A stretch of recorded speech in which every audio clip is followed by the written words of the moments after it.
Ciccio Martello, capitano dello Juveniglia, purtroppo sconfitto in finale di Coppa Veneto, trofeo in casa 2012-2013 da un ottimo Zanè. Che partita è stata per voi? È stata una partita che non avevamo preparato così, è stata una partita che purtroppo si è rivelata fatale dal punto di vista nervoso per noi. Paradossalmente abbiamo una squadra un po' più vecchia, un po' più esperta di loro, però abbiamo sofferto molto, eravamo molto nervosi, sentivamo molto la partita. Purtroppo per molti era un'occasione unica, è la prima occasione, per molti purtroppo, vista anche l'età, sarà anche l'ultima e quindi logicamente l'abbiamo sentita troppo, ecco, mettiamola così.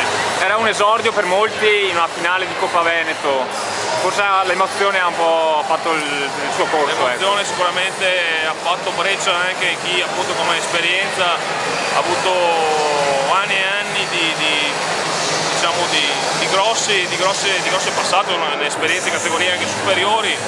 Diciamo che ci regaliamo comunque questo secondo posto, essere qui per noi è già una festa, è un premio per quello che questo gruppo comunque ha fatto negli ultimi 2 anni, perché non dimentichiamoci che l'anno scorso abbiamo ottenuto la promozione in B2 e quest'anno siamo ancora lì a giocarci la promozione, e soprattutto io un premio particolare ai giovani che sono con noi, sono atleti nostri, sono atleti che hanno avuto l'occasione anche per pochi secondi di entrare in una finale di Coppa, è un'esperienza importante, e poi comunque un premio anche per i nostri tifosi splendidi che ci seguono sempre, si organizzano e sono stati veramente, per noi sono sempre stati il 14° uomo in campo, e oggi purtroppo non siamo riusciti a regalare quella soddisfazione che tanto attendevano.